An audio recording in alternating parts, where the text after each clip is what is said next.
Hey everyone, this is Kit Cabello with Hard Lens Media. Once again, we're having this conversation of censorship, people being demonetized, deplatformed, and it's becoming a similar story all across the board. We're seeing independent media networks being taken down, whereas corporate media, they use independent media footage, or either that they can talk about controversial subjects, and YouTube will not even bat an eye.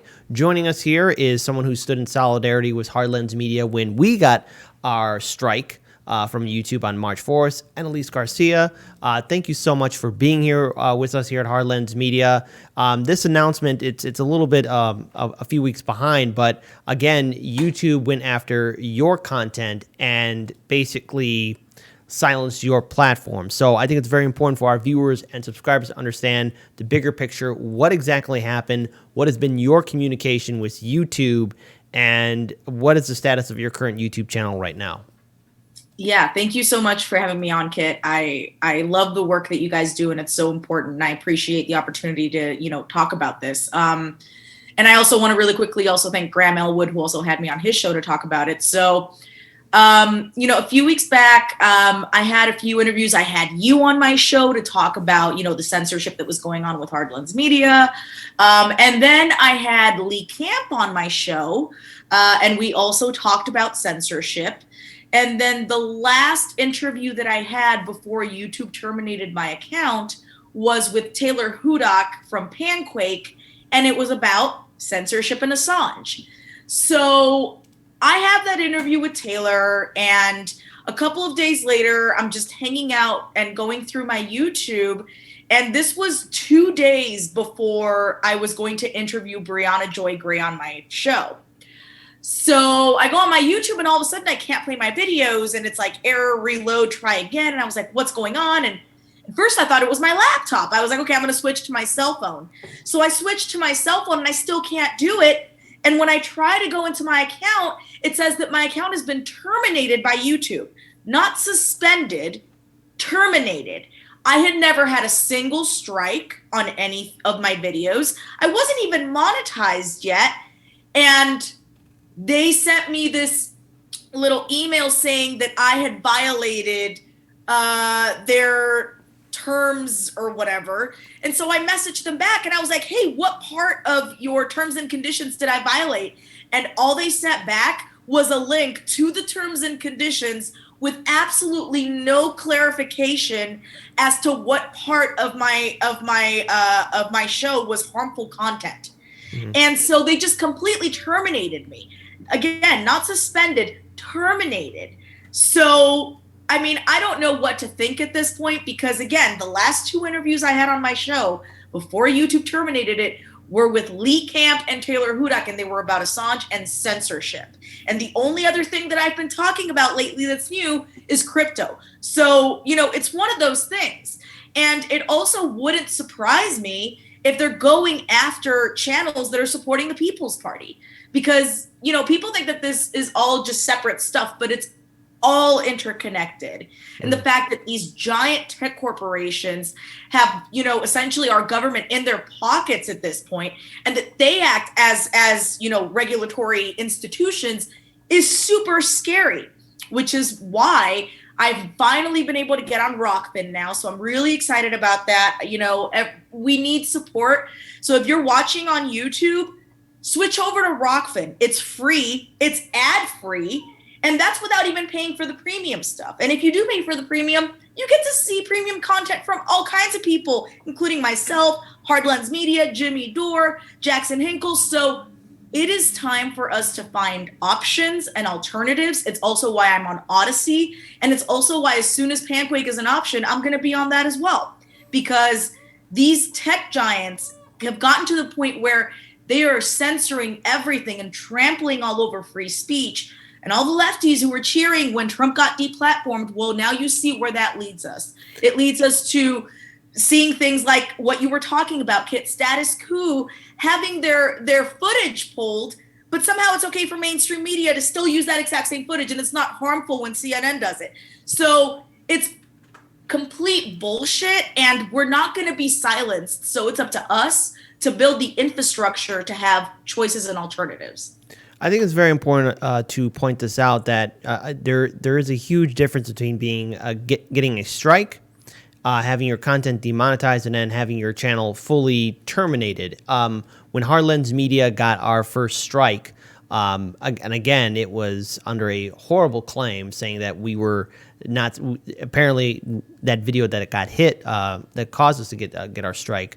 It was stating that we were saying that Biden wasn't the president, even though, to be very clear for YouTube to hear, Biden is the 46th president of the United States. I mean, there's, obviously a lot of people want to call into question about the election integrity and making sure that we have true voter accountability. But, this is a bigger conversation to have altogether. But never once had any of my team members here at Hardlens Media said anything negative that Biden is not the president. But yet YouTube's blind algorithm went after us. And this has happened to other content creators too. And look, it's very important to point out that during the January 6th riots that was taking place in Washington, D.C., you have Status Quo, you have Ford Fisher, you have the Convo Couch, who are all there filming those same events, but yet all three of those channels had those videos removed from YouTube, whereas CNN, Fox News, MSNBC used that same footage to, in turn, use it, and they're still not being hit by YouTube or Google or anything else. So Fox News, CNN, MSNBC,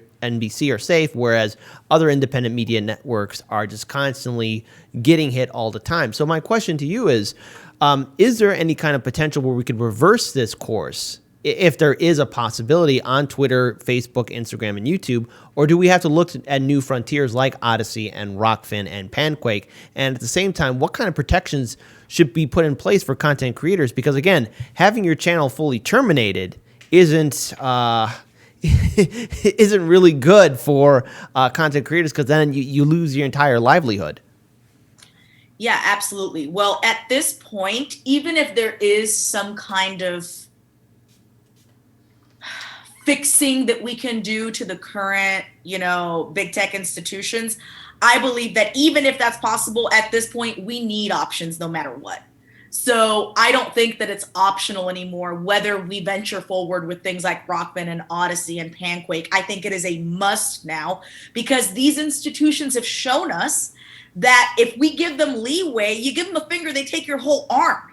So if they don't have something to force them to do the right thing, they're not going to. And it's really unfortunate. It's really unfortunate that that's how it is, So definitely we need to start going to Rockman. You guys need to go. I know I'm saying it over and over again, but it's like, you guys need to go to Rockman right now. It is free to use. It is ad free, which YouTube is not unless you pay. Mm-hmm. So there's zero reason to not use it. And all of your favorite lefty people on there. So Odyssey is another one. Panquake, once that's up, we have to use these options that give us the freedom to know that we won't be censored, right? Now, when it comes to our current big tech institutions, I think that if there is going to be any fixing of them, it is going to include having competition from those other options that I'm talking about, and putting our money where our mouth is. Maybe I understand that the commercials are, annoying, but maybe don't pay YouTube a $12 a month subscription for YouTube Premium when they're censoring all of the, lefty independent news shows that you love. Maybe instead just have a regular YouTube and barely use it for stuff that's not on Rockfin, and instead put that $10 towards a Rockfin Premium channel that's going to give you access to premium content of all of the creators that you love, and it's going to be on a platform that actually supports them and that doesn't censor them or terminate their fucking account with absolutely no notice, rhyme, or reason. So it's gonna be, lowering the viewership. We're gonna have to make it a purposeful decision to, okay, Hardlens Media is on today. My automatic instinct is to go to YouTube to watch them, but I'm not gonna do that. I'm gonna go to Rockfin and watch them, because we need to show these people that if they are not going to respect freedom of speech, then we are not going to use their platform, and we are certainly not going to give them our money. Now, I think it's also important to point out, when we got hit, Hardlens Media, we actually have a backup channel. when YouTube terminated your platform, was that the complete termination of all of your video content? And at the same time, too, did you have a backup YouTube channel that you are currently using, or are you now officially in? And if you did, are you officially done with YouTube, or are you just finally looking just being on Odyssey and Rockfin? So I did not have a backup YouTube channel at the time. Thankfully, I had backed up all of my episodes on an external hard drive. Okay. And that's how I was able to. That's fantastic news. Sorry, I didn't mean to interrupt, but I mean, that's, again, I would cry if all of our stuff was disappeared overnight too. Yeah, it was, I mean, trust me, my reaction was like, what the fuck? Like, are you fucking serious right now? And it was such a pain in the ass. I had to start a brand new YouTube channel from scratch. And so I do have a new one now, but it wasn't a backup. It was a new one that I had to start. I had to re-upload everything. And so now, like, am I going to stay on YouTube? Yes, but it is no longer going to be my main thing. Like, they lost me. They lost me. Okay. So I will basically be going on YouTube to promote Rockfin. So that's all that I'm going to use YouTube for now. When I send out, so I have my website, Eynelys.com, and you can sign up for the newsletter and find out when I'm doing interviews and stuff. And usually when I send out the email saying, hey, the show's going live, you know, when you click on the image, it used to take you to the YouTube link. Now it's going to take you to the Rockfin link. Now all the links on my website, when you click on a video, it's going to take you to the Rockfin video, because fuck YouTube. That's why. Because I'm done with them. Because you can't even speak to a person to find out exactly what happened. They don't even have the balls to tell you why they terminated your account. And all they do is send you a link with the terms and conditions and no explanation as to what part of that is harmful and dangerous, what part of that you broke. So if that's how they're going to play, and everybody needs to remember, YouTube is owned by Google. Google is shit. All they do is collect our data and try to profit off of it. They're not any better than Facebook. And that's why I haven't used Google in years. I use DuckDuckGo. So that's what it is. Like, okay, this is how you're going to treat me, a content creator. Well, then I'm going to go somewhere else. I'm going to go somewhere where I'm not censored, where I'm valued, where I can have more opportunity, and where my fans can actually watch my show without having to worry about whether my account is going to be terminated tomorrow, which is fucking insane. So, I mean, that's the path that I think that we need to go down. So now let's actually address another issue that it's kind of concerning, and that is we're seeing people being deplatformed, content creators losing their livelihood on YouTube. It's just not independent media. It's other content creators who cover different types of genre. We're seeing a lot of our fellow colleagues having their pages on Facebook being taken down or on Instagram being taken down, same thing on Twitter. And yet there seems to be this massive support from the political establishment, most notably from the Democrats, who are all on board with, I guess, Trump supporters, libertarians being deplatformed. But the consequences then, other progressives that have been critical of Democratic lawmakers and Republican lawmakers are also being hit as well. Is there a concern of there being an echo chamber being made on social media? Because right now, a lot of people are still unfamiliar with Panquake, Odyssey, and Rockfin. And while there is potential for those three platforms to truly grow, there is a risk of an echo chamber being created. What are some of the long-term consequences of this happening? And then what does that also mean for the future of independent media content creators, or is it at pundits or observers that want to cover stories that corporate media won't cover? Yeah, I think that's a really good point to bring up. And it's absolutely true. There is an echo chamber. You know, it's funny because, first of all, okay, I'm going to say this, and people may not agree with me, but I was one of the few people that thought MySpace was way better than Facebook. Can I just say that? It was fully customizable. You could put your little playlist. You could tell your friends how you felt about them depending on the week by what spot you put them in. You know, it was great. It was great. It was so awesome. And then Facebook came along and it was boring and you couldn't customize anything. And people fucking loved it. And I don't know why. So let's just start there, okay? We fucked up. We could have had it good. Okay? Yeah, Tom was our friend and we just threw him away. And this is what we get for fucking Tom over, okay?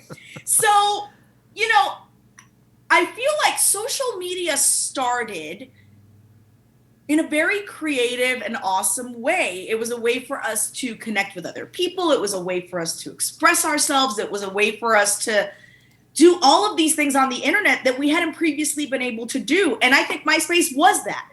I think the problems started, when Facebook started, because it quickly went from this is like a fun thing to express ourselves and talk with our friends and stuff, to here's all this bullshit thrown at you and all these algorithms that are created and like we're selling your and it was just it went from what it should have been to what it always becomes in a society like this one, which is, you know, abused and transformed into something completely different than its original purpose. And I think that that's something that we need to take into account. Is I don't know that the current way that we do social media is going to be how we do it in the future, because there are so many problems with it. And it's like you said, echo chambers where you try to go to get some information and people are just repeating the same bullshit that is being, you know, constantly shoved at them by their government and their mainstream media. And, you know, a lot of times I get frustrated when I hear people repeat these talking points. But then I try to remember that there was a time when I used to believe these talking points because it was all I heard. And I didn't know that there were other options and other avenues and that, you know, I could find information in other places. So the first thing that I think needs to happen in order to prevent this from being more catastrophic than it already is we need to actually pressure our government to regulate these institutions. And that doesn't mean those institutions regulating us, because that's what they're doing right now. Twitter regulates us when it should be the government regulating Twitter. So we need to ensure that if you're going to be a platform like Twitter, first of all, I think they should be public utilities. At this point, it is the modern way of communication. So they can't just take all of this information. We need data dividends. We need to, you know, say, if you're going to sell our information, number one, we need to have a choice in whether you do that. And we need to have the right to say no. And if we say yes, guess what? We get a cut of your profits. Mm-hmm. So we got to start hitting them where it hurts, in their pockets. And if we don't do that, it's just going to keep going, because whereas at one point, these, you know, social media platforms were independent, they are now hand in hand working with the government, the CIA, and they don't care. They don't care. And so it's about, you know, I was talking about this with Taylor Hudak, which is over the past, you know, few decades, we've kind of become this society entrenched in the idea of, I don't want to pay for everything.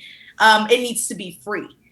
But I think that now we are beginning to slowly see the results of that and the consequences of that, starting to understand that if you don't pay for it, you are the product. And I do see a starting shift to where, for example, Panquake is going to be $5 a month, and people are so stoked about it. Mm-hmm. So I do see a shift culturally where we're beginning to realize that there are consequences to not paying for the things that we use, and that, you know, we should care about our privacy more. And I do see us moving away from this free model and moving towards something that's more sustainable. I like the fact that Panquake and Rockfin are on blockchain. I think it's great. You know, we need, and one thing that I really like about Rockfin is you also get stake within it as a creator. So there's a lot of opportunity out there. And, you know, technology is evolving very quickly. There are a lot of options. And I think the biggest thing that we need to do right now is spread the word so that people understand that they do have choices and they no longer feel trapped within these giant crushing institutions. I think one thing we need to take away from this is something that I've noticed from Odyssey and Rockfin is you have the freedom of choice. You have the freedom to actually interact with the creators of these platforms. And at the same time as well, you're not restricted as much. So I think as a final note to this for this conversation, I'm very sorry that happened to your channel, but to all our viewers watching this, unfortunately, other content creators will get hit. and other people will be censored and be deplatformed. We're seeing it across the board. I know Jackson Hinkle a few weeks ago posted a tweet showing numerous independent media channels and how there's been a drastic drop in viewership, or is it at people being unsubscribed from channels. We've been told that by some of our viewers, hey, I was unsubscribed, or YouTube hasn't notified me when you guys went live, and it's devastating because, again, there's a lot of people that have come to trust independent media, and now we're seeing this full-on attack by not only big tech, but the willingness of our political establishment to let it continue on. So as a final note, for our viewers and subscribers, so they can learn more about you and find you on Rockfin and on Odyssey and your website, where can they go, and when can they know when your show goes live, so that way they can support you as well? Yeah, thank you so much. So you guys can find all of the information on my website. It's eynelys.com, EYNELYS.com. There you can sign up for our newsletter, and we will send you emails when we're having live streams and shows, so you can stay up to date on that. You can contribute to the show. You can watch videos. For our Rockfin, it's rockfin.com/Eynelys. Our Twitter is @Eynelys. So yeah, you guys can find all of the links for everything on my website or at my link tree. And thank you so much for having me on, guys. I really appreciate it. I hope to talk again soon, and keep doing the good work that you're doing. We need voices like yours. First and foremost, there were a lot of channels that stood in solidarity with Hard Lens Media when we were given that suspension. Eynelys, your channel was one of them. Lee Camp, Graham Elwood, Jimmy Dore, Nico House, The Convo Couch with Craig and Fiorella, Slow News Day, Frank Analysis, Jackson Hinkle, Krish Mohan, and so many others. I could list them all for quite some time. And again, a lot of these individual channels are also being hit with suspension. So to everyone that's watching, unfortunately, you're going to have to double check and triple check that you are still subscribed. And at the end of the day, we say the same thing on our Hard Lens Media channel when we go live. Be sure to subscribe to Odyssey and Rockfin, because the censorship is real and people are being deplatformed. And Eynelys, we do hope that YouTube does get back to you and they're able to rectify this mistake that they've done, but chances are, knowing YouTube's track record, you're still going to be waiting, unfortunately. So I'm so sorry you have to be dealing with that. But again, thank you so much, Eynelys, for being on our show. I want to thank all of you for watching. Let's all do what we can to build a better future.